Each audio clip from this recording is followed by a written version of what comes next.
Hello दोस्तों, नमस्कार। Welcome to K K commerce academy, the destination where success begin. दोस्तों, स्वागत है आपका केकेसीए में और हम फिलहाल एसवाईबीकॉम का सेमेस्टर नंबर 3 देख रहे हैं, जिसमें सब्जेक्ट का ही नाम है corporate accounting. Yes yes, corporate मतलब कंपनी कंपनी कंपनी, कुट कुट के कंपनी भर रखा है। और फाइनली हम जो चैप्टर 3 स्टार्ट करने जा रहे हैं उसका नाम भी है कंपनी फाइनल अकाउंट्स। दोस्तों, जैसे आपने कॉमर्स में एंट्री की, ना अकाउंट्स ने आपका साथ छोड़ा, ना आपने कॉमर्स का, ना आपने अकाउंट्स का। और अकाउंट से जो साथ तो नहीं छोड़ रहा, लेकिन रूप बदलते जा रहा है, लेकिन रंग बदलते जा रहा है, रूप बदलते जा रहा है, लेकिन वो गिरगिट क्यों ना हो, हम भी उसका साथ नहीं छोड़ रहे। अगर हम याद करें 11th स्टैंडर्ड की बात, 11th कॉमर्स की बात, तब भी फाइनल अकाउंट्स था, लेकिन तब उसका रंग थोड़ा फीका था, एकदम मतलब सीधा साधा था। फाइनल अकाउंट्स था, लेकिन वो सोल प्रोप्राइटरशिप वाला फाइनल अकाउंट था, मतलब single owner, single man business है और उसका फाइनल अकाउंट्स करना है। Trading, profit and loss, balance sheet, ये हम सीख चुके हैं। और तब सबसे बड़ी चीज, सर फाइनल अकाउंट्स बहुत अच्छा था, बहुत सिंपल था, सब कुछ होता था, लेकिन एक ही चीज का प्रॉब्लम था, साला कभी टैली नहीं होता था। यस बच्चों, मतलब डिफिकल्ट कुछ नहीं था सर, लेकिन क्या पता घूम फिर के आए वो, जब टोटल लेने की बारी आती है सब टैली क्यों नहीं होता। यस बच्चों, टैली होगा होगा होगा, don't fear if KKCA is near. Tally भी होगा और वो भी फर्स्ट अटेम्प्ट में होगा, बस उसके लिए श्रद्धा और सबूरी दोनों है जरूरी। तो आपको जो स्टेप्स बताए जाएंगे स्टार्टिंग से एकदम शिद्दत से अच्छे से फॉलो करना। उसके बाद 11th के बाद हम आ गए 12th स्टैंडर्ड में। 12th स्टैंडर्ड में, अरे हाँ, 12th में भी फाइनल अकाउंट्स था, लेकिन वो पार्टनरशिप का फाइनल अकाउंट्स था। एक और एक के साथ दो पार्टनर ने मिल गए साथ में और दोनों ने मिलके बना ली पार्टनरशिप फर्म, और उनका फाइनल अकाउंट्स हमने देखा 12th स्टैंडर्ड में। भाई मैंने बोला ना, अकाउंट्स फाइनल मतलब अकाउंट्स तो पहले से है, उसमें फाइनल अकाउंट्स भी पहले से है, रूप बदल रहा है, रंग बदल रहा है, वो थोड़ा डिफिकल्ट लगने लगा 11th के कंपैरिजन में, क्योंकि 11th में एक ही था ना कैपिटल, यहाँ पे दो आ गए, एज कैपिटल, बीस कैपिटल, तो थोड़ा सा कहीं ना कहीं कॉम्प्लेक्स हो गया एज कंपेयर टू अर्लियर। फिर आ गए हम फर्स्ट ईयर बीकॉम में। फर्स्ट ईयर बीकॉम में भाई, फर्स्ट ईयर बीकॉम में तो क्या क्या था, पिसमिल था, पिसमिल डिस्ट्रीब्यूशन, और क्या था, क्या होता है रे बच्चों, एलपीओ का फाइनल अकाउंट। हाँ right right right right right, याद आया याद आया, ये हुई ना बात। कौन सा कौन सा, accounting for lease, accounting for lease था, और लीज था, इंटेंजिबल था, सॉफ्टवेयर वगैरह बहुत सारी चीजें थी। बट अगर फाइनल अकाउंट्स की बात करें तो final accounts of charitable trust था। ओके, चैरिटेबल ट्रस्ट मतलब जो सोशल पर्पस के लिए बनी होती है, समाज सेवा करना उसका इंटेंशन होता है, प्रॉफिट कमाने का इंटेंशन दूर दूर तक नहीं होता है। जैसे कि कोई अभी देखो पीछे देख रहे हैं आप, यूनिवर्सिटी, ये यूनिवर्सिटी कोई कॉलेज जहाँ पे ज्ञान देने का काम चल रहा है, प्रॉफिट कमाने का इंटेंशन नहीं है, तो ऐसे चैरिटेबल ट्रस्ट का फाइनल अकाउंट हमने देखा। फाइनल अकाउंट्स ने अगेन रूप बदल लिया, लेकिन हमने उसका साथ नहीं छोड़ा, और फाइनली हम आ चुके हैं सेकंड ईयर बीकॉम में, और सेकंड ईयर में भी फाइनल अकाउंट से इस बार तो ऐसा रंग बदलने वाला है, ऐसा रंग बदलने वाला है कि शायद से आपके ही रंग और होश दोनों भी उड़ जाए, और ये कंपनी फाइनल अकाउंट्स हमें देखना है इस साल। अब ये टॉपिक में सबसे डिफिकल्ट क्या है और सबसे इजी क्या है, ये चैप्टर नंबर 2 जो है, chapter number 3 company final accounts, इसमें सबसे डिफिकल्ट पार्ट है इसका फॉर्मेट लर्न करना, और इस चैप्टर का सबसे इजी पार्ट है इसका फॉर्मेट लर्न करना। सर आपने दोनों चीजें रिपीट बता दी सर, सेम सेम कंटेंट। नहीं नहीं नहीं, गलती से मिस्टेक नहीं हुई, मैंने जो बताया सही बताया। सर ऐसा क्यों, सबसे डिफिकल्ट भी फॉर्मेट लर्न करना है और सबसे इजी भी कैसे? देखो, स्टार्टिंग में जब फॉर्मेट हम देखते हैं ना, तो फॉर्मेट बहुत बड़ा होता है, तो याद करने में मतलब वो देख के पहले तो ये टेंशन आ जाता है, तो इतना कैसे लर्न करेंगे भाई हम, इतना तो याद ही नहीं रहेगा, तो बादाम खाने पड़ेंगे, बादाम वगैरह मंगवाने पड़ेंगे, ऑर्डर करना पड़ेगा, काम बढ़ जाएगा। नहीं नहीं नहीं, बिना बादाम खाए भी लर्न हो जाएगा। बस इसके लिए स्टार्टिंग में वो डिफिकल्ट लगेगा, क्योंकि सिर्फ फॉर्मेट है, अब तक आपने क्वेश्चंस नहीं देखे, फिगर्स नहीं देखे, सॉल्व नहीं किया, तो स्टार्टिंग में वो डिफिकल्ट लगेगा, ऑफकोर्स लगेगा, और डिफिकल्ट है भी, प्रीवियस के कंपैरिजन में डिफिकल्ट है। और धीरे धीरे लेवल बढ़ाते जा रहे हैं आपकी, और आपकी भी लेवल बढ़ रही है इंटेलेक्चुअल, तो ऑब्वियसली सिलेबस की भी लेवल बढ़ेगी। तो कंपनी फाइनल अकाउंट्स में थोड़ी थोड़ी लेवल बढ़ते जा रही है, तो इसमें फाइनल अकाउंट्स में फॉर्मेट बहुत बड़ा है। 11th में हमने जो फाइनल अकाउंट सॉल्व किया था ना, इसमें कोई फॉर्मेट नहीं, मतलब फॉर्मेट तो था, trading, profit and loss, balance sheet, लेकिन उसके अंदर जो आइटम्स है ना, उसका फॉर्मेट नहीं था। अब तक हमने जितने भी फाइनल अकाउंट सॉल्व किए, हर फाइनल अकाउंट का कुछ ना कुछ फॉर्मेट होता है, ऑफकोर्स हमें ड्रॉ करना पड़ता है, उसमें बहुत सारे आइटम्स लिखने पड़ते हैं, लेकिन वो आइटम्स फिक्स नहीं होते कि हमें लिखना ही लिखना है। अगर बिल्डिंग आया तो बिल्डिंग लिखेंगे, अगर हमें ट्रायल बैलेंस में मशीनरी दिया तो मशीनरी लिखेंगे, कंपलसरी लिखना ही है ऐसा नहीं था, लेकिन यहाँ पे पूरा का पूरा फॉर्मेट फिक्स्ड है, एज इट इज है, लर्न करना है और छापना ही छापना है, कोई एक्सक्यूज ही नहीं उसमें। मतलब वो आइटम जो है हम जो देखेंगे, मतलब ट्रायल बैलेंस में वो चीज हो या ना हो, आपको वो फॉर्मेट लर्न करके पूरा छापना ही छापना है।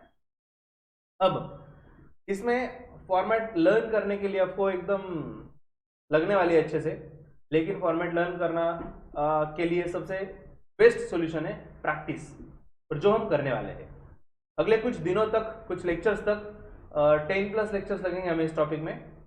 तो पहले 3 लेक्चर हमें जस्ट समझने में लग जाएंगे कि टॉपिक में हमें क्या देखना है, और उसके बाद हम कई क्वेश्चंस वगैरह देखने लग जाएंगे, क्वेश्चन सॉल्व करने लग जाएंगे। तो इसका फॉर्मेट ऑफ कोर्स बड़ा है, बट जैसे हम प्रैक्टिस करेंगे फर्स्ट क्वेश्चन के लिए बहुत डिफिकल्ट जाएगा, सेकंड क्वेश्चन में जाएगा, थर्ड क्वेश्चन में, फिर जैसे जैसे नंबर ऑफ क्वेश्चंस बढ़ते जाएंगे तो थोड़ा थोड़ा फॉर्मेट सेट होते जाएगा और हमें वो इजी लगने लगेगा। ओके, और अगर आपको पता है बच्चों, अगर कोई एक फॉर्मेट है और वो फॉर्मेट लर्न करके आपको 15-20 मार्क्स मिलने वाले हैं, तो भाई फायदे का सौदा है ना। फायदे का सौदा है कि कुछ फिक्स चीजें याद रख के अगर आपको मार्क्स मिल रहे हैं तो फिर क्या दिक्कत है, उतना तो हम कर ही सकते हैं। तो दोस्तों कंपनी फाइनल अकाउंट्स में इसका फॉर्मेट फिक्स होने का रीजन भी बताता हूँ। कंपनी फाइनल अकाउंट्स के लिए फॉर्मेट दिया, कंपनी के लिए एप्लीकेबल होता है एक एक्ट, कौन सा एक्ट? Companies act. अभी फिलहाल आपको 2013 जो एक्ट है उसी की बात करते हैं। सो कंपनीज एक्ट 2013 एप्लीकेबल है हर कंपनी को पूरे इंडिया में। अगर आप कंपनी स्टार्ट करना चाहते हो तो रजिस्ट्रेशन करना कंपलसरी, और रजिस्ट्रेशन करना पड़ेगा आपको कंपनीज एक्ट 2013 में ही। तो बाय डिफॉल्ट कंपनीज एक्ट आपको एप्लीकेबल हो गया, और क्योंकि कंपनीज एक्ट एप्लीकेबल हो गया तो कंपनीज एक्ट ने खुद ने ही एक फॉर्मेट बना के रखा है, ये फॉर्मेट आपको फॉलो करना है। उन्होंने बोल दिया ये फॉर्मेट है, इस फॉर्मेट में बैलेंस शीट बनाओ, इस फॉर्मेट में प्रॉफिट एंड लॉस अकाउंट बनाओ, अपना दिमाग कुछ यूज नहीं करने का, जो है उसी में डालो फिगर्स। ठीक है, दूसरी चीज, अब इसमें फॉर्मेट लर्न तो कर लेंगे, उसके बाद सॉल्व करना बहुत बहुत इजी हो जाएगा। उसमें हमने देखा था 11th में ट्रेडिंग, प्रॉफिट एंड लॉस और बैलेंस शीट। इसमें ट्रेडिंग अकाउंट नहीं रहेगा, सिर्फ 2 रहेंगे, प्रॉफिट एंड लॉस और बैलेंस शीट। चलो इतना तो अच्छा हुआ, एक तो कम हुआ, 2 ही चीजें, प्रॉफिट एंड लॉस और बैलेंस शीट। और हमें वो ऐसा टी शेप का फॉर्मेट देखने की आदत है।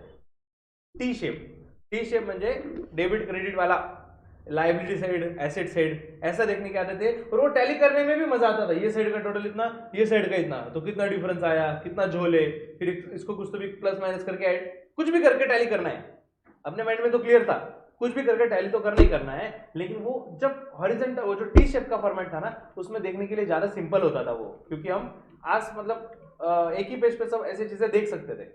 लेकिन अब फॉर्मेट बदलने वाला है, फॉर्मेट अभी हॉरिजॉन्टल नहीं, फॉर्मेट अभी वर्टिकल होने वाला है। एक के नीचे एक लिखा जाएगा, पहले सब लायबिलिटीज रहेंगे और उसके नीचे एसेट्स लिखेंगे, तो फिर कैसे होगा टैली, कैसे करेंगे, कैसा होगा फॉर्मेट। सर कितना सस्पेंस क्रिएट कर रहे हो, 10 मिनट होने में आए सर नियर अबाउट, और आप तो बस बताए जा रहे हो ऐसा है वैसा है, ऐसी दिखती है वैसी दिखती है, लेकिन सर इससे मन नहीं भरता, सामने उसको प्रकट कीजिए तो समझे कैसे दिखती। मतलब घर पे आपको तो एक्सपीरियंस नहीं है, अब तक आप स्टूडेंट हो, लेकिन घर पे ऐसा जस्ट इमेजिन कर लो, आप 2-4 साल के बाद घर पे बायोडाटा है और आपको बताया जा रहा है ऐसा लड़का है, ऐसी लड़की है, क्या बताए, ऐसे उसके बाल है, ऐसा उसका रंग है, ऐसा उसका रूप है। अरे सब ठीक है यार, एक फोटो दिखा दो यार, क्या बताए, मन में लड्डू फूट रहा है, लेकिन फोटो नहीं दिखा रहे घर वाले, सिर्फ एक्सप्लेनेशन दे रहे, सिर्फ स्टोरी बता रहे। स्टोरी में वो मजा कहा जो रियल देखने में है। तो यस, आपकी इच्छा जल्दी ही पूरी होने वाली है, और आपके सामने वो फॉर्मेट में प्रकट कर रहा हूं। आज हम सिर्फ बैलेंस शीट का फॉर्मेट देखेंगे, बैलेंस शीट का फॉर्मेट समझ लेंगे उसमें क्या क्या है, और हर आइटम जो एक एक नाम हम देखेंगे उसको डिटेल में चुन चुन के देखेंगे कि एग्जैक्टली उसमें कौन सी चीज आएगी। Okay, so stay tuned to KKC, end तक ये सेशन मिस नहीं करना है, एंड तक नहीं छोड़ना है। अगर आप कंपनी फाइनेंस अकाउंट्स में मार्क्स चाहते हो तो मैक्सिमम स्टूडेंट्स ये टॉपिक छोड़ देते हैं, मैक्सिमम स्टूडेंट्स ये टॉपिक छोड़ देते हैं, ऑप्शन में डाल देते हैं। अभी आप डिसाइड करो आपको कौन से कैटेगरी में रहना है। अगर आपको करना है तो एंड तक बने रहना है, सिर्फ ये नहीं, अगले लेक्चर में भी हम मिलेंगे। यस दोस्तों, YouTube पे अगले लेक्चर पे भी हम मिलेंगे। अभी बैलेंस शीट का फॉर्मेट बोल रहा हूँ, प्रॉफिट एंड लॉस का फॉर्मेट लेके भी हम आएंगे। ठीक है, सो लेट्स सी, आज का सेशन स्टार्ट करते हैं after enjoying few seconds of music, और फिर देखते हैं आज का बैलेंस शीट का format. So let's begin the music.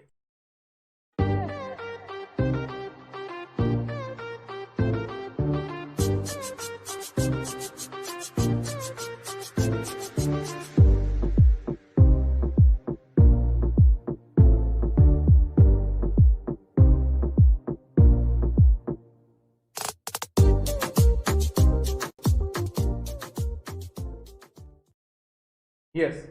तो दोस्तों पहली बात तो ये बता दूं कि जैसे कि हमने एकदम डिटेल में पढ़ना ठान लिया है, हर चीज हम डिटेल में देखते हैं। महाभारत बैच चल रही है ना, ये फुल बैच।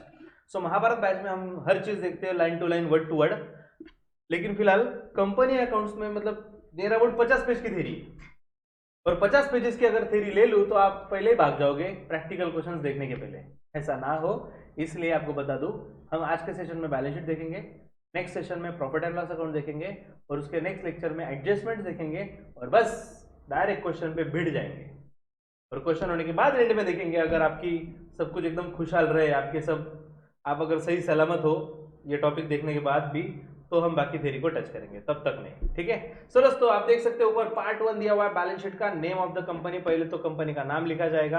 अब हम नाम लिख देते हैं, शुभारंभ कर देते हैं। Yes, KKCA limited. मन में है विश्वास, हम होंगे कामयाब। प्राइवेट नहीं भाई, डायरेक्ट लिमिटेड रहेगा। लिमिटेड नाम से समझ गए होगा ना ये कंपनी कौन से टाइप की है? Exactly public limited. Yes, public limited है। तो कभी ना कभी ये दिन भी आएगा, फिलहाल नाम तो लिख लिया है। और balance sheet as at, balance sheet का डेट नॉर्मली 31 मार्च जो ईयर एंड इंडिया में फॉलो किया जाता है, तो 31 मार्च 22। ओके, चलो तो आगे बढ़ते। रुपीज इन, सर ये रुपीज इन ये क्या लिखा हुआ है एग्जैक्टली? देखो जो बड़े बड़े बैलेंस शीट होते हैं ना, जैसे कि रिलायंस के बैलेंस शीट, टाटा की बैलेंस शीट, बजाज की बैलेंस शीट, तो अगर वो एक एक रुपए लिखे ना तो वो बैलेंस शीट पढ़ना मुश्किल हो जाएगा। तो बैलेंस शीट है ना, नॉर्मली लिखा जाता है रुपीज इन करोड़। मतलब हम जो पढ़ते हैं ना 5,000 7,000, तो वो 7,000 करोड़, 10,000 करोड़ ऐसे होते हैं फिगर्स। तो नॉर्मली वहां पे रुपीज इन करोड़ लिखा जाता है। हमें क्वेश्चन में दिया जाएगा कि फिगर्स कैसे है, rupees in thousands, rupees in lakhs, तो वो यहाँ पे मेंशन करना जरूरी है। याद रखो माइंड में एकदम, एक बार सेट कर लो। अगर हमें रुपीज इन थाउजेंड दिया तो ऊपर ही लिख दो रुपीज इन थाउजेंड, बार बार नीचे 3 जीरो बढ़ाने की जरूरत नहीं है। ठीक, फॉर एग्जाम्पल यहाँ पे दिया है रुपीज इन थाउजेंड और फिगर दिया है शेयर कैपिटल 1, तो इसका मतलब क्या हुआ 1000, तो आप नीचे लिखोगे पूरा करके 1000, कोई जरूरत नहीं बच्चों, 1 ही लिखो, ऊपर लिख दो रुपीज इन थाउजेंड लैक्स जो भी रहेगा। नेक्स्ट पर्टिकुलर्स, देखो फॉर्मेट सिंपल सा है। पर्टिकुलर्स के बाद नोट नंबर, क्योंकि इसमें बहुत सारे आइटम्स है जिसके लिए सेपरेट नोट बनाई जाती है। ओके, नोट नंबर, उसके बाद फिगर्स दिए हुए, figures as at the end of current reporting period. Current reporting period मतलब यहाँ पे अगर हम बात करें तो फॉर एग्जांपल मैं लिखूंगा फिगर्स एज एट 31 मार्च 2022, और फिर यहाँ पे लिखूंगा figures at the end of previous reporting period, मतलब डेट लिखूंगा मैं यहाँ पे 31 मार्च 2021। ओके, तो यहाँ पे अमाउंट रुपीज एज ऑन, यहाँ पे एग्जांपल के तौर पे मैं लिख के रख रहा हूँ 31 मार्च 22 है, यहाँ पे आ जाएगा 31 मार्च 21, मतलब पिछले साल की फिगर्स। अब सबसे बड़ा सवाल ऐसा दो दो कॉलम क्यों देती है? इसलिए कि हम कंपैरिजन कर पाए कि कंपनी का 2021 में परफॉर्मेंस कैसा था और 2022 में परफॉर्मेंस कैसा है। क्योंकि कंपनी में बहुत सारे लोगों का इन्वेस्टमेंट भी होता है और उनको देखना जरूरी होता है कि कंपनी की ग्रोथ हुई या नहीं। तो ये कब समझेगा? कंपैरिजन करने के बाद। और कंपैरिजन करने के लिए दो कॉलम ले लिए, करंट ईयर और प्रीवियस ईयर, सो दैट वो फिगर्स कंपैरिजन करके हमें समझ पाए कंपनी का फाइनेंशियल स्टेटस कैसा है। तो सर हमें 2-2 साल का मिलकर बैलेंस शीट बनाना पड़ेगा? नहीं नहीं नहीं भाई, ये जो कॉलम है ना ये परमानेंट ब्लैंक रहेगा।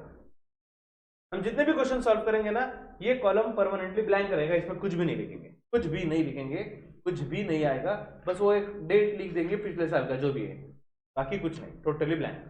सर फिर ड्रॉ ही नहीं करना है? ड्रॉ करना पड़ेगा, फॉर्मेट जैसा है वैसा है, उसमें नो कॉम्प्रोमाइज। चलो तो आगे बढ़ते हैं हम। अब पर्टिकुलर्स लिख लिया। पर्टिकुलर्स में सबसे पहले इक्विटी एंड लायबिलिटीज, और ये हेडिंग है बच्चों, ये हेडिंग है। आप साइज देख सकते हो, ये फॉन्ट का साइज देख के समझ जाओ, ये हेडिंग है इक्विटी एंड लायबिलिटीज, और ये पॉइंट नंबर 1 है, ये 1 इक्विटीज और लायबिलिटीज। और डायरेक्टली देखो पॉइंट नंबर 2 क्या है? एसेट्स। ओके, सो 2 पॉइंट में बैलेंस शीट, ऑफकोर्स 2 पार्ट में डिवाइड है बैलेंस शीट। तो ये फर्स्ट जो लिखा है इक्विटीज एंड लायबिलिटीज, यहाँ पे रोमन 1 लिखा, देन रोमन 2 करके एसेट्स, और उसके बीच में सब कुछ है बाकी। रोमन 3 नहीं होगा कहीं पे, नहीं है, 2 ही है, ठीक है। नेक्स्ट इक्विटीज एंड लायबिलिटीज में फर्स्ट, इक्विटीज एंड लायबिलिटीज में फर्स्ट शेयर होल्डर्स फंड। देखो बच्चों, हेडिंग, सब हेडिंग और उसके नीचे पॉइंट्स, ये समझना जरूरी है। अब देख लो यार, ये आप सबसे मेन हेडिंग हुआ, उसमें ये सब पॉइंट हुआ, शेयर होल्डर फंड, ये 1 2 3 4 ये पॉइंट हुए, और उसके अंदर ये एबीसीडी, ये सब पॉइंट्स हुए। तो ऐसे का ऐसे ही लिखना है। सर यहाँ पे एबीसी की जगह 1 2 3 हुआ, नहीं चलेगा मेरे भाई, नहीं चलेगा तो नहीं चलेगा। क्यों रिस्क ले रहे हो ना, ये चलेगा क्या वो चलेगा क्या, जो दिया वो फॉलो करना है, ये माइंड में सेट करो। ओके, तो ये एबीसी ही चाहिए, ये सेकंड पॉइंट। थर्ड पॉइंट के अंदर भी है एबीसीडी ऐसे ही चाहिए, फोर्थ के अंदर अगेन एबीसीडी ही चाहिए। क्लियर? फिर टोटल, उसके बाद एसेट्स, एसेट में भी देख लो आप, एसेट्स ये सबसे बड़ा हेडिंग है। उसके बाद नेक्स्ट हेडिंग है non current asset. Non current asset में आप देख सकते हो 1 में अगेन ए के बाद भी अंदर पॉइंट है, उसको रोमन 1 2 3 4 दिया अगेन। Okay, small Roman 1 2 3 4। फिर ये एबीसीडी हो गए, अगेन सेकंड पॉइंट आप देख सकते हो, सेकंड हेडिंग, उसके ये सब हेडिंग एबीसीडी ये और ये टोटल। ओके, हर एक पॉइंट पे नजर होनी चाहिए, क्योंकि हमें मार्क्स नहीं गंवाने, किसी भी कीमत पे मार्क्स नहीं गंवाना है इसमें। अब स्टार्ट करते हैं फर्स्ट आइटम से। इक्विटीज एंड लायबिलिटीज में दिया हुआ है शेयर होल्डर्स फंड, नाम ही बता रहा है शेयर होल्डर फंड, मतलब शेयर होल्डर से दिया हुआ, मिला हुआ पैसा, ऐसा पैसा जो हमें शेयर होल्डर्स ने दिया हुआ है। ओके, तो उसमें फर्स्ट दिया हुआ है शेयर कैपिटल। तो नॉर्मली नोट नंबर 1 बनाई जाती है शेयर कैपिटल के लिए। अब ये शेयर कैपिटल में क्या क्या आता है, इसमें कौन सी चीजें आएगी, तो लेट्स सी। ये रहा शेयर कैपिटल। तो शेयर कैपिटल में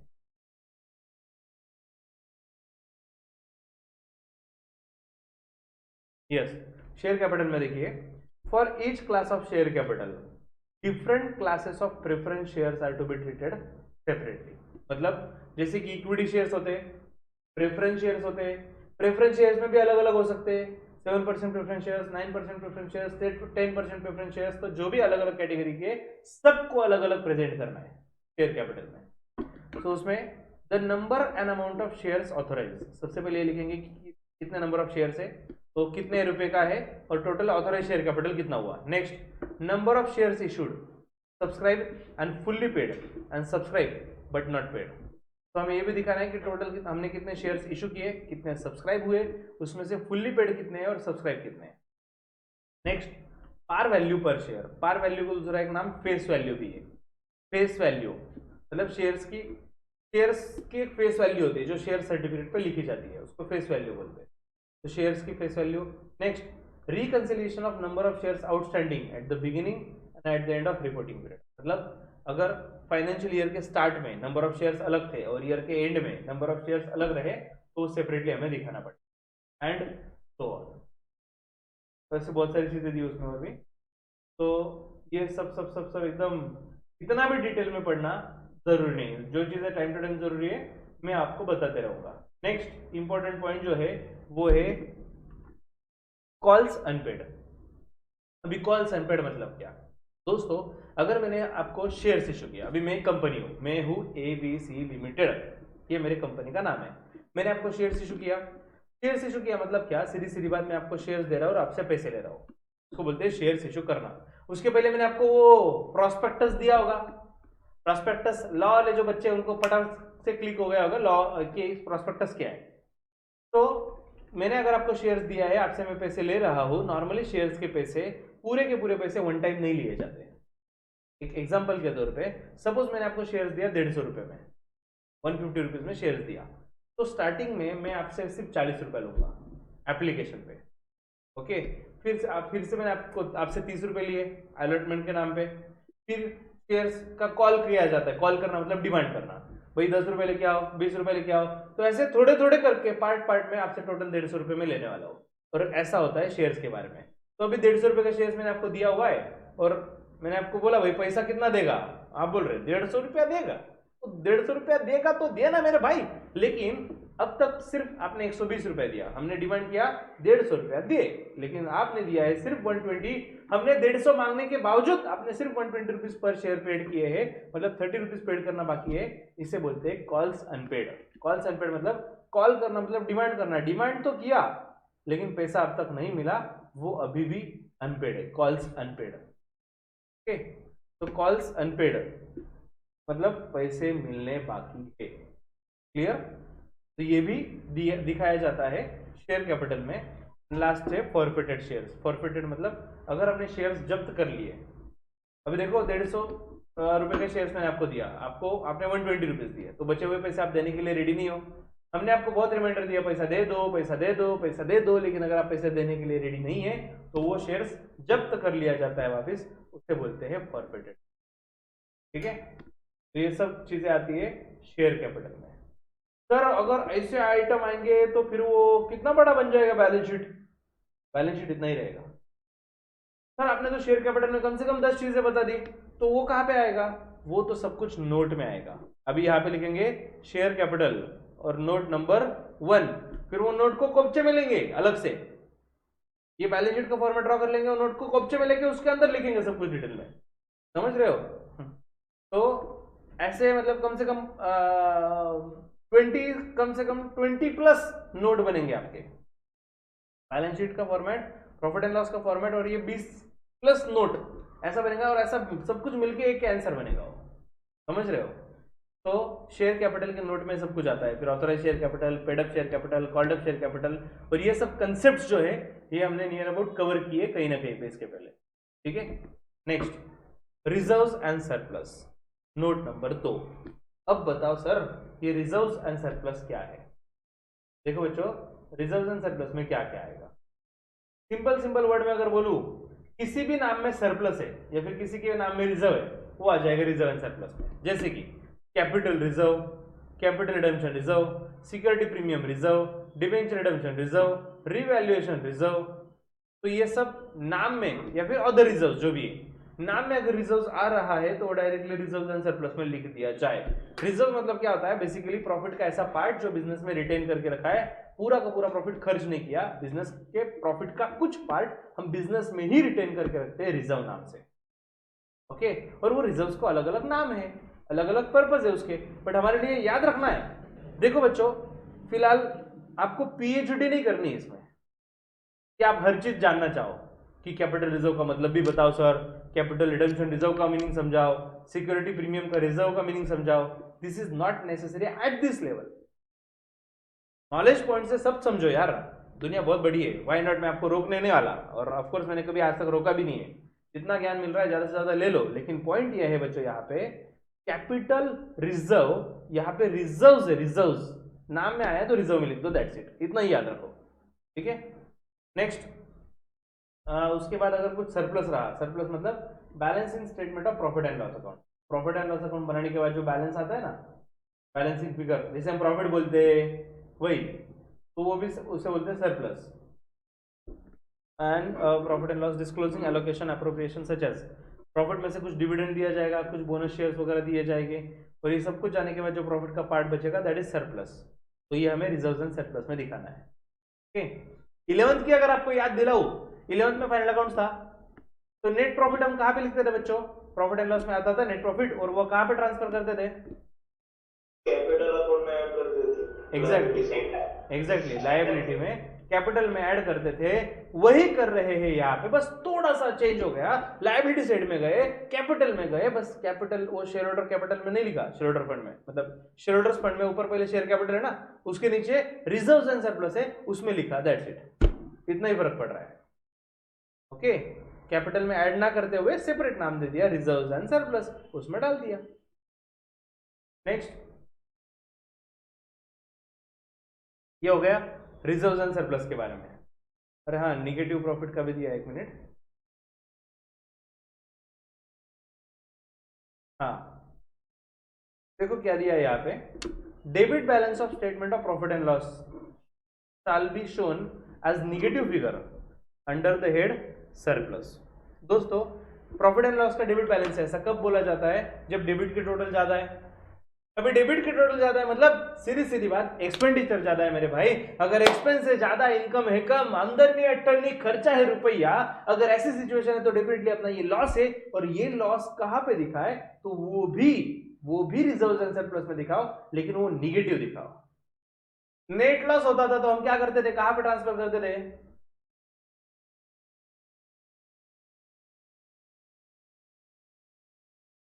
अरे गेट लॉस नहीं, नेट लॉस। नेट लॉस हुआ तो कहां पे ट्रांसफर करते थे? कैपिटल से माइनस करते। एग्जैक्टली, बैलेंस शीट में क्या लायबिलिटी साइड में कैपिटल में से लेस करते थे। अब भी वही करना है, थोड़ा सा तरीका चेंज हो गया। हम जाएंगे लायबिलिटी में, जाएंगे कैपिटल में, लेकिन कैपिटल के नीचे रिजर्व्स एंड सरप्लस है तो रिजर्व्स एंड सरप्लस में लेस करेंगे। मतलब माइंड में सेट कर लो, सीधी सीधी बात, प्रॉफिट हो, लॉस हो या कोई भी रिजर्व हो, उसके लिए एक जगह है रिजर्व्स एंड सरप्लस। ठीक है, प्रॉफिट रहा तो ऐड करेंगे और लॉस है तो लेस कर देंगे। दूसरा क्या होगा भाई? Next, money received against share warrants. Money received against share warrants, ये money received against share warrants क्या है?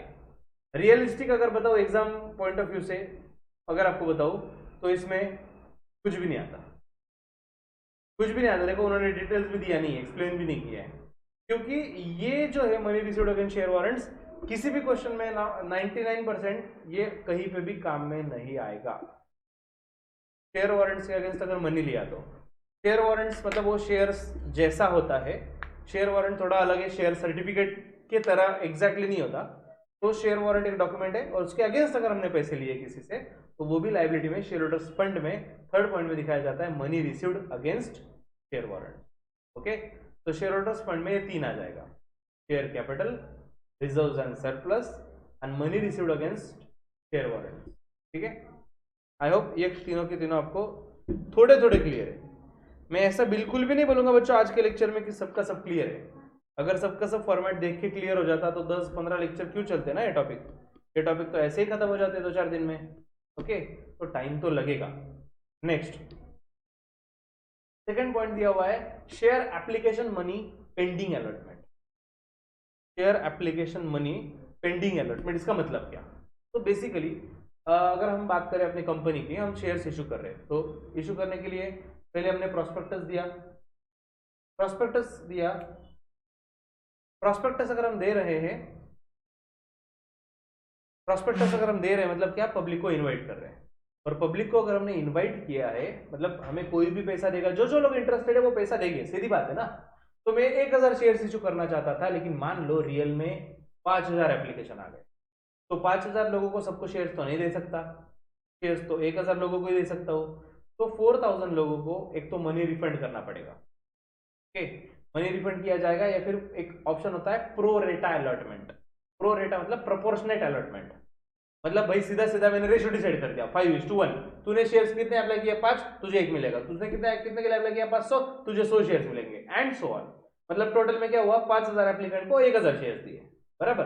तो ऐसे सिचुएशन में ऐसा होता है कि एप्लीकेशन मनी जो है, share application money pending allotment, मतलब एप्लीकेशन मनी आ गया बट अलॉटमेंट पेंडिंग है। एप्लीकेशन के पैसे आ चुके हैं एप्लीकेशन के नाम से, लेकिन अब तक अलॉटमेंट नहीं किया। ये 5000 में बोल रहा हूं ना 5:1, ये हम करने का सोच रहे हैं, अब तक फाइनल नहीं किया। नॉर्मली देखो ऐसा नहीं होता कि एक हाथ दे एक हाथ ले, चल पैसा दे शेयर्स ले, ऐसा नहीं होता। पहले सबके सब पैसे आ जाते हैं और उसके बाद अलॉटमेंट का प्रोसेस होता है। तो उतने टाइम के लिए सिचुएशन क्या होता है कि allotment money receive, application money receive आ चुका है, लेकिन अलॉटमेंट का काम पेंडिंग है। तो देखो सीधी सीधी बात, अगर मैंने किसी से भी पैसा लेके रखा तो मेरे लिए लायबिलिटी है। तो ऐसे लायबिलिटी में लिख के रखा share application money pending, share application money pending allotment अब तक बाकी है, शेयर्स देना बाकी है। ठीक है, next third point, non current liability.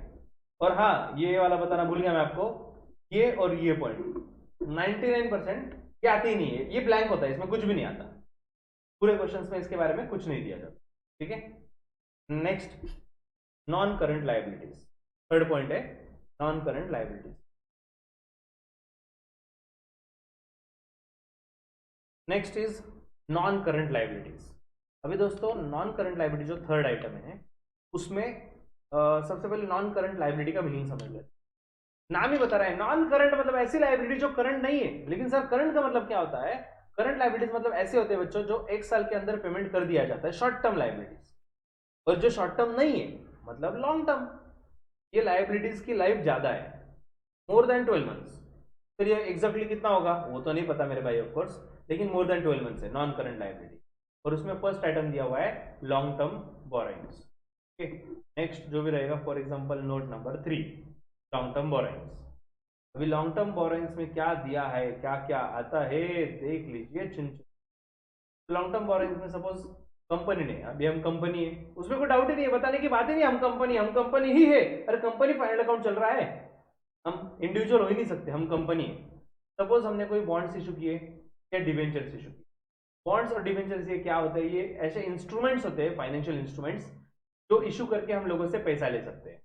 Okay, और दोस्तों बॉन्ड्स डिवेंचर से याद आया, ये मीनिंग समझने के लिए, बॉन्ड्स क्या होता है, डिवेंचर्स क्या होता है, ये सब मीनिंग समझने के लिए केके कॉमर्स एकेडमी का जो इंस्टाग्राम पेज है वो देखना मत भूलिए। इंस्टाग्राम पे जस्ट आपको टाइप करना है KK_commerce_academy, केके कॉमर्स एकेडमी, इस नाम से हमारा जो पेज है, जो अकाउंट है, उसको फॉलो तो करना ही है। और उस पर फॉलो करने का ऑफकोर्स फॉलोअर्स बढ़ेंगे वगैरह तो साइड पार्ट हुआ, सबसे इंपॉर्टेंट चीज ये, एवरीडे आपको उस पर एक कंसेप्ट मिलेगा। एवरीडे मतलब सिंपल बात बोलूं तो आपको सिर्फ 30 सेकंड देने हैं और एक कंसेप्ट सीख के जाना है एवरीडे। ठीक है, तो आज के आज याद रखो, इंस्टाग्राम पे KK_commerce_academy। Next long term loan में दोस्तों नेक्स्ट है टर्म लोन। टर्म लोन मतलब जैसे कि अगर हमने बैंक से लोन ले लिया या फिर किसी अदर पार्टी से लोन ले लिया तो ये भी लॉन्ग टर्म बोरोइंग्स में आता है, अगर लॉन्ग टर्म के लिए लिया है तो। Next deferred payment liabilities. Deferred payment liabilities, deferred मतलब पोस्टपोन, अगर लायबिलिटीज हो जो फ्यूचर में पे करना है लॉन्ग टर्म में, या फिर डिपॉजिट्स। सर ये डिपॉजिट्स क्या होता है? अरे दोस्तों अगर हम लोगों से डिपॉजिट्स लेते हैं, सर डिपॉजिट लेते हैं मतलब क्या? देखो हम कंपनी है और हमें पैसे की जरूरत होती है, तो क्योंकि हमें पैसे की जरूरत होती है, फंड की रिक्वायरमेंट होती है, तो फंड लाने के अलग अलग तरीके हैं। जैसे कि शेयर्स इशू करना, ये एक तरीका है। डिबेंचर्स इशू करना, ये भी एक तरीका है। वैसे ही बॉन्ड्स इशू करना, बॉन्ड्स हम भाई तुम मुझे पैसा दो हम तुम्हें बॉन्ड देंगे, मतलब बॉन्ड्स इशू करना। वैसे ही डिपॉजिट्स होता है, आप हमें पैसा दो हम आपको डिपॉजिट की रिसीट देंगे। डिपॉजिट रिसीट मतलब सिंपल बात अगर बोलूं मैं सिंपल शब्दों में, आप कॉमन पीपल हो, आपने मुझे पैसा दिया और आपने जो मुझे पैसा दिया उसके बदले में मैं आपको एक रिसिप्ट दूंगा, रिसिप्ट, और वो रिसिप्ट पे लिख के दूंगा कि यस हमने आपसे पैसे लिए हुए हैं, हमारे लिए liability. Okay, next loans and advances from related party. अगर हमने लोन्स एंड एडवांस लिया हुआ है, या फिर long term maturity of finance lease obligation. Finance lease मतलब फाइनेंस लीज पे कोई प्रॉपर्टी वगैरह अगर हमने बाय की है, जैसे कि मैंने वेयर हाउस ले लिया फाइनेंस लीज पे, लॉन्ग टर्म लीज पे, जिसमें मुझे लॉन्ग टर्म में पे करना है, तो मेरे लिए long liability, long term borrowings हो गया। लोन्स एंड एडवांसेस, तो ये अलग अलग कैटेगरीज है, इसमें कुछ सिक्योर्ड भी हो सकता है, अनसिक्योर्ड भी हो सकता है, तो ये सब लॉन्ग टर्म लोन में आते हैं, लॉन्ग टर्म बोरोइंग्स में आते हैं। ओके, तो लॉन्ग टर्म बोरोइंग्स का मीनिंग तो आप समझ गए होंगे, बोरो तो किया है मतलब लोन लिया है, और वो भी लॉन्ग टर्म के लिए, मोर देन 12 मंथ्स के लिए। Next is deferred tax liabilities. दोस्तों डेफर्ड टैक्स लायबिलिटीज इस ये भी कभी आपको आने के चांसेस नियर अबाउट नहीं है। डेफर्ड टैक्स लायबिलिटीज मतलब फ्यूचर में अगर टैक्स वगैरह पे करना है तो वो डेफर्ड टैक्स लायबिलिटीज जो होता है कि लॉन्ग टर्म में पे करना है। Next is other long term liabilities, और इसके अलावा अगर कुछ लॉन्ग टर्म लायबिलिटी है, लॉन्ग टर्म लायबिलिटी है लेकिन वो लॉन्ग टर्म बोरोइंग में भी नहीं आ रहा है, डेफर्ड टैक्स में नहीं आ रहा है, तो डाल दो अदर में, अदर लॉन्ग टर्म लायबिलिटीज। और लास्ट में दिया हुआ है long term provisions. Long term provisions, तो देखते हैं अदर लॉन्ग टर्म, अदर अरे ये रहा अदर लॉन्ग टर्म लायबिलिटीज, जिसमें ट्रेड पेएबल आता है। नॉर्मली बच्चों याद रखो, ट्रेड पेएबल लॉन्ग टर्म में नहीं आता, करंट में आता है। लेकिन अगर हमें स्पेसिफिकली इंफॉर्मेशन दी है कि ट्रेड पेएबल मतलब सिंपल भाषा में क्रेडिटर्स, जो क्रेडिटर्स मतलब सप्लायर जिनको हमें पेमेंट करना है, तो नॉर्मली वो करंट लायबिलिटी होता है। लेकिन अगर हमें ऐसा दिया गया कि ट्रेड पेएबल है और उसको हम लॉन्ग टर्म में पे करने वाले हैं, तो वो लॉन्ग टर्म लायबिलिटीज में आता है। क्या होता है? Next long term provision. Example दिया देखो, प्रोविजन फॉर एम्प्लॉइज बेनिफिट। अभी एम्प्लॉइज बेनिफिट से याद देता हूँ बच्चों, आपको पेंशन नाम तो सुना होगा आपने, यस। बुढ़ापे में ना आए आपको और आपके बच्चों को टेंशन, इसलिए आपको मिलता है रिटायरमेंट के बाद पेंशन। अरे ये पेंशन तो मिलता है रिटायर होने के बाद, ये तो एम्प्लॉय की साइड हो गई, लेकिन हम कौन है? हम एम्प्लॉय है क्या? हम कौन है? कंपनी, हम बिजनेसमैन, हम ओनर। हम अगर कंपनी है तो हमें अपने एम्प्लॉयज को देना पड़ेगा पेंशन, और वो पेंशन देना पड़ेगा। अरे यार टेंशन, कितना टेंशन, मुझे टेंशन, अभी एम्प्लॉय को तो नहीं टेंशन, उसको तो मजा है, ओके, वो बोलता है नो मेंशन, लेकिन मेरे लिए बहुत टेंशन, टेंशन क्योंकि रिटायर होगा और खटाक से एकदम बड़ा अमाउंट देना पड़ेगा, ये ले 50 लाख रुपया। अरे भाई बहुत बड़ी अमाउंट होती है, इतना बड़ा अमाउंट कहां से दे? तो ऐसा नॉर्मली रियलिटी में ऐसा नहीं होता कि वन टाइम डायरेक्ट बड़ा अमाउंट जेब से निकाल के देना पड़ता है। इसके लिए क्या किया जाता है, मुझे पता है, मेरे पास अगर कोई एम्प्लॉय ज्वाइन हुआ है, अगर उसका एक टाइम मतलब फॉर एग्जांपल लॉन्ग टर्म के लिए मेरे पास है ऑलरेडी, 2 साल 3 साल क्रॉस हो चुके हैं, तो रिटायरमेंट के बाद अगर उनको पैसा देना है तो ऑलरेडी अभी से उनके लिए थोड़ा थोड़ा प्रोविजन करना पड़ता है, प्रॉफिट का कुछ पार्ट प्रोविजन किया जाता है कि एम्प्लॉय रिटायरमेंट के लिए, एम्प्लॉय बेनिफिट के लिए प्रोविजन किया जाता है। लॉन्ग टर्म में एम्प्लॉय रिटायर होंगे ना, तब उनको देना पड़ेगा, समझ रहे हो? तो ऐसे प्रोविजन फॉर एम्प्लॉय बेनिफिट्स, ये भी लॉन्ग टर्म प्रोविजन के कैटेगरी में आता है। I hope this is clear to you. दोस्तों ये हो गया नॉन करंट लायबिलिटी। दोस्तों मैं हर बार बोल रहा हूं I hope this is clear to you, लेकिन अगर नहीं है तो पूछो, कोई प्रॉब्लम नहीं। आगे बढ़ते हैं करंट लायबिलिटीज की ओर। करंट लायबिलिटीज में देखो बच्चों, सबसे पहले दिया हुआ है short term borrowings. Current liability का मीनिंग पहले समझ लेते हैं। करंट लायबिलिटी मतलब ऐसी liability which is payable with in 12 months. एक साल के अंदर जिस लायबिलिटी को आप पे कर देते हो उसे बोला जाता है करंट लायबिलिटी, जिसकी लाइफ 12 मंथ्स या उससे कम है, ठीक है? तो करंट लायबिलिटी में फर्स्ट है short term borrowings. Short term नाम ही है, शॉर्ट टर्म मतलब लेस देन 12 मंथ्स, और बोरोइंग्स मतलब हमने लोन लिया हुआ है। तो अगर हमने लोन लिया है और वो रीपेएबल है 12 मंथ्स के अंदर, तो वो आ जाता है शॉर्ट टर्म बोरोइंग्स में, ठीक है? तो शॉर्ट टर्म बोरोइंग्स में देखो क्या आता है, for example loan payable on demand. On demand मतलब टर्म लोन अलग बैंक से ही मिलता है, बैंक से एक मिलता है टर्म लोन। टर्म लोन मतलब लॉन्ग टर्म के लिए जो मिलता है वो वाला, और बैंक से मिल रहा है दूसरा लोन जो है पेएबल ऑन डिमांड, मतलब बैंक जब डिमांड करेगी तुरंत पैसा देना पड़ेगा। पर ऐसा थोड़ी है आज पैसा मांगेंगे ना आज क्या, ऐसा नहीं होता, उसमें भी रीजनेबल टाइम दिया जाता है, जैसे कि 48 आवर्स, 72 आवर्स, मतलब 2 दिन 3 दिन। तो जैसे ही आपको पैसा डिमांड करेंगे बैंक वाले, आपको रिपेमेंट करना पड़ेगा, मतलब 1 साल के अंदर रिपेमेंट करना है ऑफकोर्स। तो ये हो गया शॉर्ट टर्म बोरोइंग्स, तो बैंक से लिया या किसी पार्टी से लिया। Next is loans and advances. अगर किसी पार्टी से लोन्स एंड एडवांस लिया है शॉर्ट टर्म के लिए, डिपॉजिट से पैसे लिए लेकिन वो डिपॉजिट्स की लाइफ अगर 12 मंथ से कम है, वो भी शॉर्ट टर्म बोरोइंग्स में आएगा, ओके? तो बोरोइंग, इवन बोरोइंग में सिक्योर्ड और अनसिक्योर्ड दोनों भी टाइप की होती है, तो वैसे भी दिखाया जा सकता है। नेक्स्ट आइटम है long term short term borrowings के बाद, वो है ट्रेड पेएबल। नाम ही ट्रेड पेएबल है, मतलब सप्लायर्स को पेमेंट देना है, क्रेडिटर्स जैसे हम बोलते हैं वही वाला। तो नॉर्मली बच्चों 99% टाइम्स ऑफकोर्स ये प्रोबेबिलिटी है, अगर हमें ट्रेड पेएबल नाम दिया है तो वो शॉर्ट टर्म के लिए ही होगा, 1 साल के अंदर पे हो जाएगा। सर मतलब 1 साल के अंदर सबके सब क्रेडिटर जीरो हो जाएंगे? अरे ऑफकोर्स नहीं, ऐसे क्रेडिटर्स कभी जीरो होते हैं क्या यार? कभी नहीं होता जीरो, लेकिन एटलीस्ट वो सर्कल चलता है ना, पुराना पेमेंट दिया, नया वाला बाकी रहा, ऐसे ही सर्कल चलता है ना। तो हम पुराने वाली जो भी उधारी भाई, ये ले भाई पिछले वाले पैसे जमा कर, नया वाला क्रेडिट पे दे, तो ऐसे सर्कल चलता है। तो ट्रेड पेबल जीरो कभी नहीं होते। तो ट्रेड पेबल मतलब सप्लायर को अगर पेमेंट करना है तो ये अपने करंट लायबिलिटी का पार्ट है। और आगे है other current liabilities. Other current liabilities, तो अदर करंट लायबिलिटीज में कुछ दिया है, तो देखो current maturities for long term डेप्ट, मतलब कोई लॉन्ग टर्म डेप्ट है लेकिन उसकी मैच्योरिटी अभी आ चुकी है, अभी 10 साल का भी डेप्ट है, लेकिन अगर इस साल फाइनल है, ये 10वां साल है, तो 10वें साल में तो करंट मैच्योरिटी रहेगी ना लॉन्ग टर्म डेट की। फाइनेंस लीज है, उसका करंट मैच्योरिटी है। Interest accrued but not due on borrowings. दोस्तों बोरोइंग्स मतलब हमने लोन लिया हुआ है और उस लोन पे इंटरेस्ट ड्यू है, मतलब इंटरेस्ट पेएबल है but not paid. Interest due कधी ड्यू? ड्यू आज नाही आपल्याकडे, पण ड्यू लवकरच ड्यू, 12 महिन्याच्या आत ड्यू, नक्की ड्यू। सो ये जो होता है interest due but not paid, ये भी करंट लायबिलिटी में आता है। Next interest accrued and due on borrowings, same.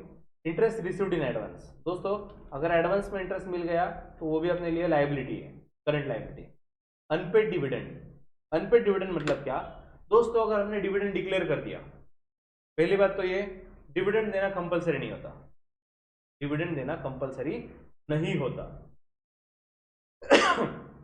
अभी अपनी कंपनी है और हमारे कंपनी में प्रॉफिट हुआ, और प्रॉफिट होने के बाद बोर्ड ऑफ डायरेक्टर्स ने मीटिंग लिया और बोर्ड ऑफ डायरेक्टर्स ने डिसाइड किया कि भाई डिविडेंड देना चाहिए।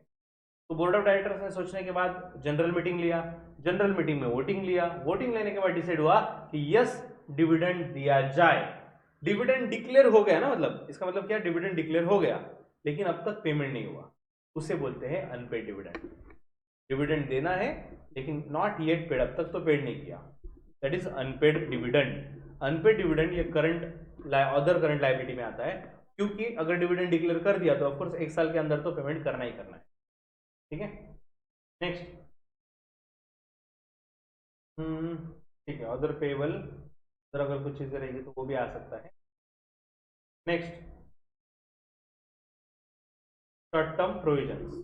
तो दोस्तों शॉर्ट टर्म प्रोविजंस का कुछ दिया है क्या, देखते हैं।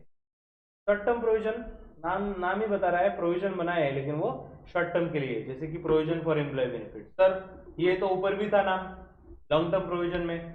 दोस्तों हमें वैसी इंफॉर्मेशन दी जाती है, साथ में इंफॉर्मेशन दी जाती है कि वो लॉन्ग टर्म के लिए कर रहे प्रोविजन या शॉर्ट टर्म के लिए, तो अकॉर्डिंगली रिस्पेक्टिव कैटेगरीज में डाल देंगे।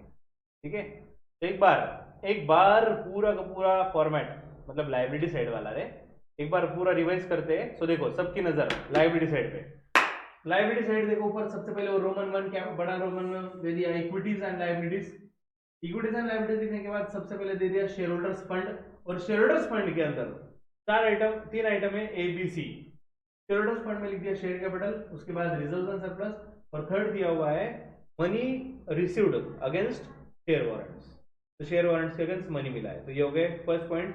Second point, share application money pending allotment, share application money मिला है, अलॉटमेंट पेंडिंग है। Third item non current liabilities, non current liabilities में 4 है, long term borrowing, deferred tax liability, other long term liabilities, long term provision. उसके बाद fourth option है, fourth point है current liabilities, और करंट लायबिलिटीज में sub point 4 है, उसमें first A short term borrowing, B है ट्रेड पेएबल, सी है अदर करंट लायबिलिटीज, और डी है शॉर्ट टर्म प्रोविजन। तो ये है इक्विटीज एंड लायबिलिटीज का सेट। ठीक है,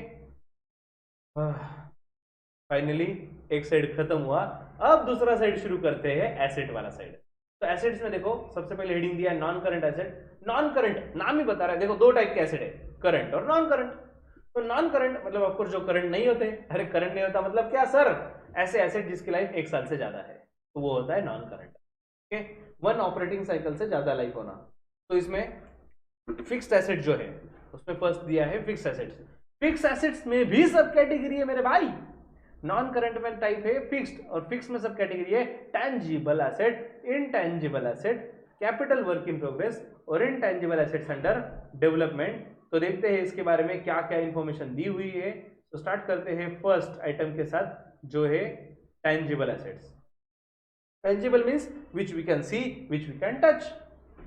तो भाई उसमें बहुत सारे एसेट तो मतलब जो हम नॉर्मली लिखते हैं वो सब कवर ही हो गए इसमें। लैंड है, प्लांट एंड इक्विपमेंट है, व्हीकल है, बिल्डिंग है, फर्नीचर है, ऑफिस इक्विपमेंट है एंड सो ऑन, ये सब टेंजिबल एसेट है जो हमें दिखती है। ओके, नेक्स्ट, उसके बाद इनटेंजिबल। तो intangible asset of course which we can not see, which we can not touch.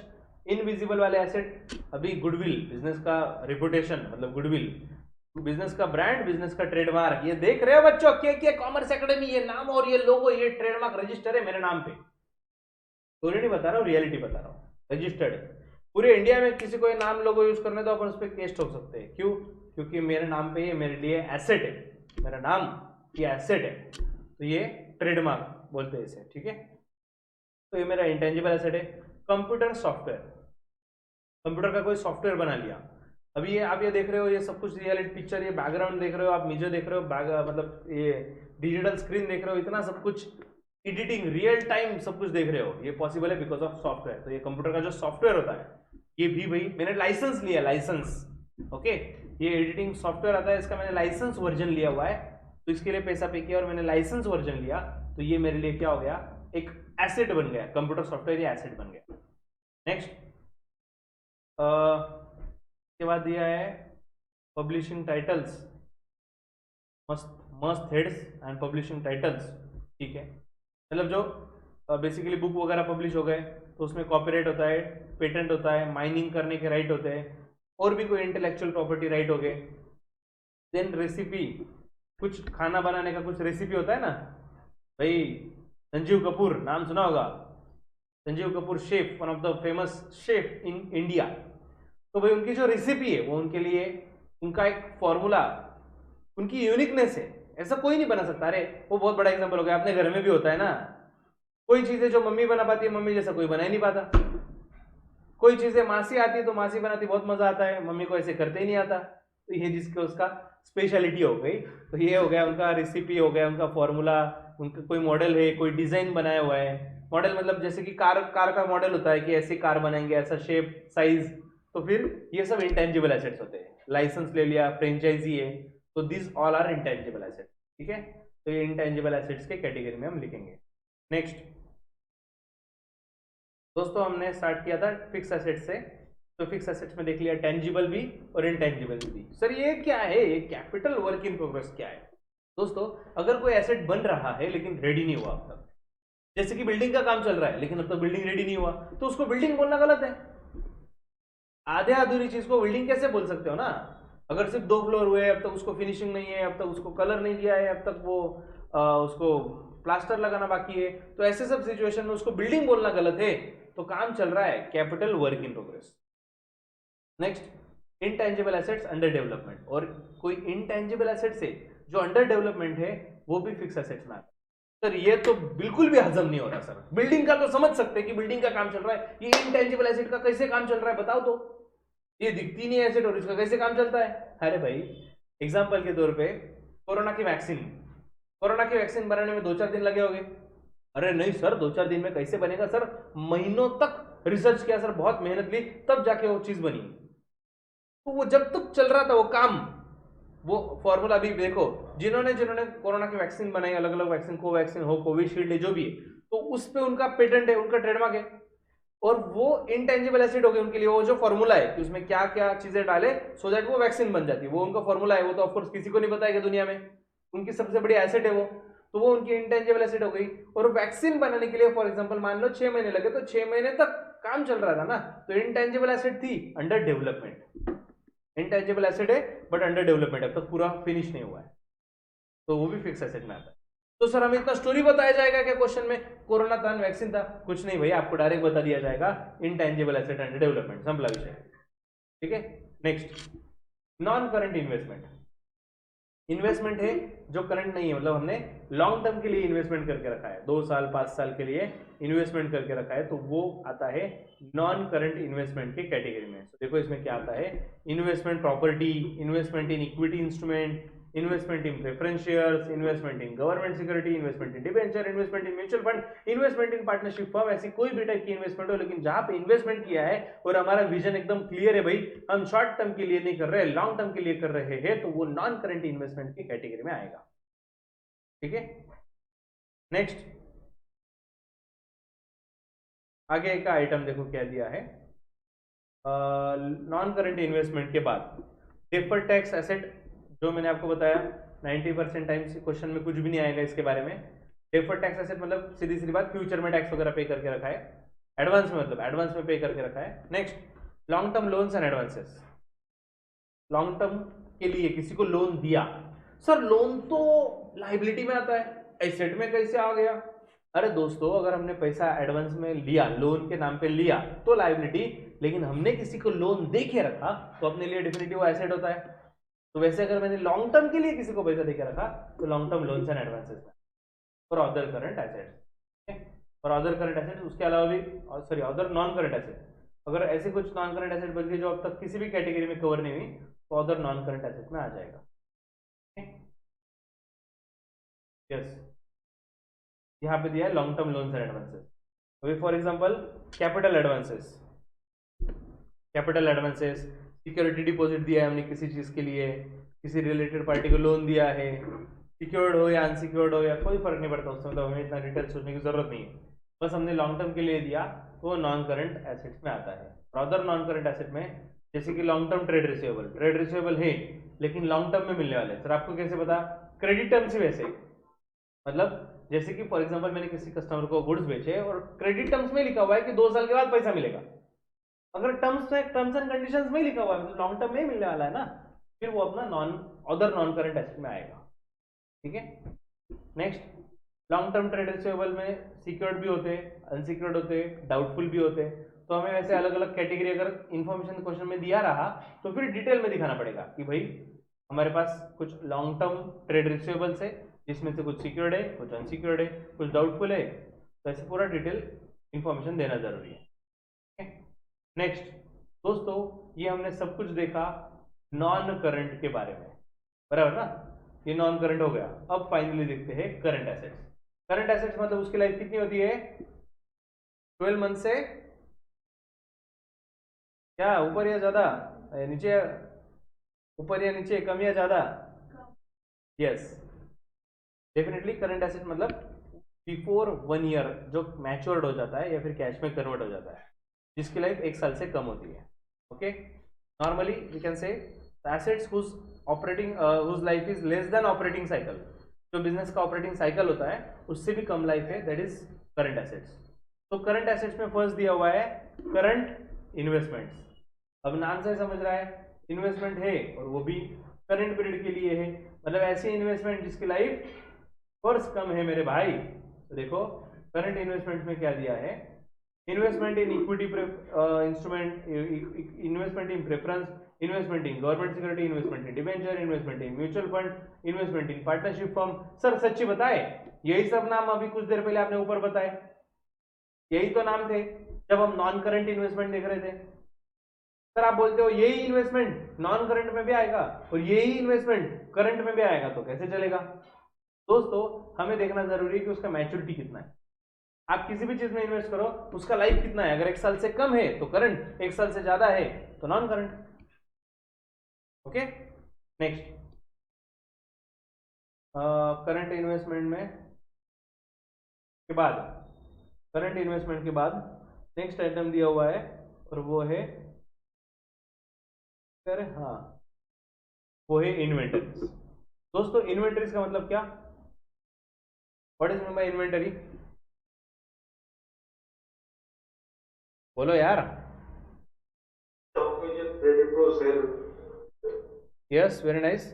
Inventories मतलब स्टॉक, लेकिन स्टॉक और इन्वेंटरी ये वर्ड में थोड़ा सा फर्क है। स्टॉक अगर जब मैं बोलता हूँ ना, क्लोजिंग स्टॉक, ओपनिंग स्टॉक जो अपन बोलते हैं ना, वो सिर्फ फिनिश गुड्स का स्टॉक होता है।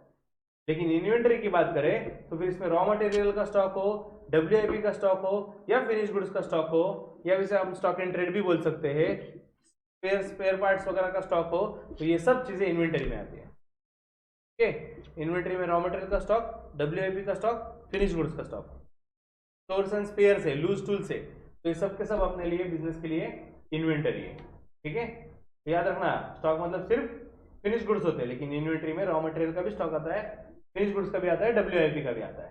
ठीक है, नेक्स्ट आइटम देखो करंट एसेट में, वो है ट्रेड रिसीवेबल। अभी ट्रेड रिसीवेबल की अगर बात करें तो name itself suggest, trade receivable मतलब नॉर्मली ट्रेडर से लेना है, मतलब कस्टमर से लेना है। तो aggregate amount of trade receivable outstanding for a period exceeding 6 month. देखो दोस्तों, अगर ऐसे कोई ट्रेड रिसीवेबल है जो 6 महीने से ज्यादा हो गए, पैसे नहीं मिले, तो उसको अलग से दिखाना पड़ेगा, मतलब पैसे डूबने के चांसेस है। तो हमें इतना डिटेल नहीं आता, बट इतना है कि ट्रेड रिसीवेबल में कुछ सिक्योर्ड है, कुछ अनसिक्योर्ड है, तो कुछ डाउटफुल है। अगर बैड एंड डाउटफुल डेट्स अगर है तो वो भी ऑफकोर्स ट्रेड रिसीवेबल में से हमें लेस करना पड़ेगा, बराबर ना, डेटर्स में से लेस करते हैं, तो वही यहाँ पे भी होगा। नेक्स्ट, तो करंट एसेट्स में नेक्स्ट एसेट दिया हुआ है, का नाम है cash and cash equivalents. Cash and cash equivalents. अब देखते हैं कैश एंड कैश इक्विवेलेंट्स में एग्जैक्टली क्या है। वैसे तो नाम से समझ रहा है कैश, लेकिन इक्विवेलेंट में क्या आता है, suppose balance with bank, bank में बैलेंस है, चेक ड्राफ्ट, या फिर मेरे पास चेक है या फिर ड्राफ्ट है, कैश ऑन हैंड, ये सब के सब आते हैं कैश एंड कैश इक्विवेलेंट के कैटेगरी में। इक्विवेलेंट ये वर्ड क्यों यूज किया, अभी बैंक में पैसा है, मतलब मेरे पास कैश है क्या? नहीं, लेकिन कैश में कन्वर्ट हो सकता है ना, बैंक में से तो पैसे विड्रॉ कर ही सकता हूँ ना मैं, बैंक में से पैसे अगर विड्रॉ कर लिए तो मेरा कैश बैलेंस बढ़ जाएगा, सीधी सीधी बात है। तो वो कैश नहीं है, वो कैश इक्विवेलेंट है, मतलब कैश के जैसा ही है, बस अभी फिलहाल बैंक में पड़ा है, दैट्स इट। इवन बैंक में अगर कोई डिपॉजिट है with more than 12 months maturity shall be disclose separately. अगर 12 मंथ से ज्यादा लाइफ होगी तो फिर वो करंट में आएगा ही नहीं और उसको सेपरेटली डिस्क्लोज करना पड़ेगा। नेक्स्ट करंट एसेट्स में नेक्स्ट आइटम जो है वो है short term loans and advances. Short term loans and advances दोस्तों नाम ही बता रहा है, शॉर्ट टर्म लोन मतलब हमने शॉर्ट टर्म के लिए लोन लिया या दिया।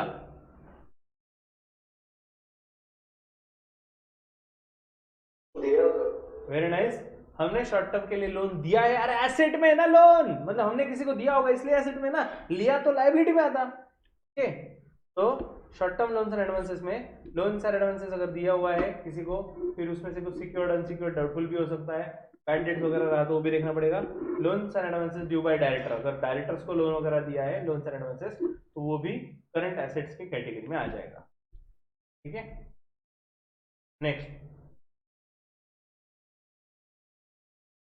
नेक्स्ट करंट एसेट्स में अभी आखिरी बचा हुआ आइटम है, उसका नाम है other current assets. Other current assets, देखो बच्चों अदर करंट एसेट्स में क्या आता है, उसमें basically this is all inclusive heading which incorporate current assets that do not fit in any other asset category. जो एसेट के कैटेगरी में कहीं पे भी नहीं आ रहा, करंट एसेट है लेकिन करंट एसेट के बाकी कैटेगरी में नहीं आ रहा है तो उसके लिए अदर करंट एसेट है। ठीक है, अब ये कॉन्टिंजेंट लायबिलिटी, सर ये कॉन्टिंजेंट लायबिलिटी कहाँ पे लिखा जाता है दोस्तों? Contingent liability normally balance sheet के नीचे लिखा जाता है, फुटनोट बोलते हैं उसको। फुटनोट मतलब बैलेंस शीट पूरा होने के बाद टैली वगैरह करने के बाद उसके नीचे एज अ फुटनोट में लिखा जाता है कि हमारे बिजनेस पे कुछ अगर कंटिंजेंट लायबिलिटी चल रही है तो वो लिखा जाता है। कंटिंजेंट मतलब फिक्स नहीं होती ना बच्चों, लायबिलिटी हो भी सकती है और नहीं भी हो सकती है, और क्योंकि वो कंफर्म नहीं है इसलिए वो लायबिलिटी नॉर्मली बैलेंस शीट में ना दिखाते हुए बैलेंस शीट के नीचे फुटनोट में लिखा जाता है एज अ कंटिंजेंट। जैसे कि एग्जांपल, अगर अपने कंपनी पे किसी का केस चल रहा है, किसी ने केस किया हुआ है, तो अगर हम केस हार गए तो हमें देना पड़ेगा लायबिलिटी, और अगर हम केस जीत गए तो हमें पैसा नहीं देना पड़ेगा, तो लायबिलिटी कंफर्म नहीं होता, उसे बोलते हैं कंटिंजेंट लायबिलिटी, और वो फुटनोट में लिखा जाता है बैलेंस शीट के नीचे। तो दोस्तों आज हमने जो देखा बैलेंस शीट का फॉर्मेट एक बार वापस से रिवाइज करते हैं। बैलेंस शीट ऑफ कंपनी, तो ऊपर नाम लिख लिया, कंपनी का नाम, बैलेंस शीट का डेट, उसके बाद पर्टिकुलर्स, नोट नंबर और अमाउंट के 2 column, figures at the end of current year और figure at the end of previous year के लिए। अब लायबिलिटी साइड को नाम दिया जाता है इक्विटीज एंड लायबिलिटीज, और उसमें आता है सबसे पहले share holders fund. Share holders fund में आता है share capital, reserve and surplus, money received against share warrant. Second point, money share application money pending allotment, share application money pending allotment. और थर्ड पॉइंट दिया है non current liability. Non current liability में 4 option है, long term borrowing, deferred tax liability, other long term liabilities और long term provisions. Next fourth वाला जो point है current liabilities. Current liabilities में 4 पॉइंट आएंगे, short term borrowing, trade payable, other current liabilities और short term provisions. तो ये सब कुछ मिलके बन जाता है इक्विटीज एंड लायबिलिटी साइड। और अगर हम बात करें सेकंड पॉइंट की जो है एसेट, सो एसेट में आता है 2 टाइप के एसेट, नॉन करंट एसेट और करंट एसेट्स। तो नॉन करंट की अगर बात करें तो उसमें है फिक्स्ड एसेट्स। फिक्स्ड एसेट में tangible, intangible, capital work in progress और इनटेंजिबल एसेट अंडर डेवलपमेंट। उसके बाद नॉन करंट इन्वेस्टमेंट है, डिफर्ड टैक्स एसेट है, long term loans and advances है, अदर नॉन करंट एसेट्स है। ठीक है, ये हो गए सब फिक्स्ड एसेट्स, ये नॉन करंट एसेट। और अब देखेंगे करंट एसेट्स। करंट एसेट्स में आता है current investment, inventories, trade receivable, cash and cash equivalent, short term loans and advances और अदर करंट एसेट्स। ओके, अब देखो दोस्तों, अगर आपको लग रहा है ये फॉर्मेट बहुत ही बड़ा है तो वापस आपको एक बार याद दे दूं, फॉर्मेट बड़ा है एक्सेप्टेड, मैंने आपको नहीं बताया ही नहीं बोला ही नहीं, मैंने आपका मन रखने के लिए भी मैंने बोला नहीं, झूठ कि नहीं भाई फॉर्मेट बहुत छोटा है, फॉर्मेट ही बड़ा एक्सेप्टेड। लेकिन फॉर्मेट कितना भी बड़ा हो हमसे बड़ा तो नहीं है, ये बिल्डिंग कितना भी बड़ा हो इंसान से बड़ा तो नहीं है, बनाने वाला ही इंसान है, समझ रहे हो ना? तो बस आपको याददाश्त अगर कम है तो कल से बादाम खाना शुरू कर दो, और बादाम के साथ साथ केकेसीए का लेक्चर देखना मत भूलिएगा। दोस्तों ये सेशन हमने लिया है, मतलब एकदम डिटेल में आपको बैलेंस शीट बताया।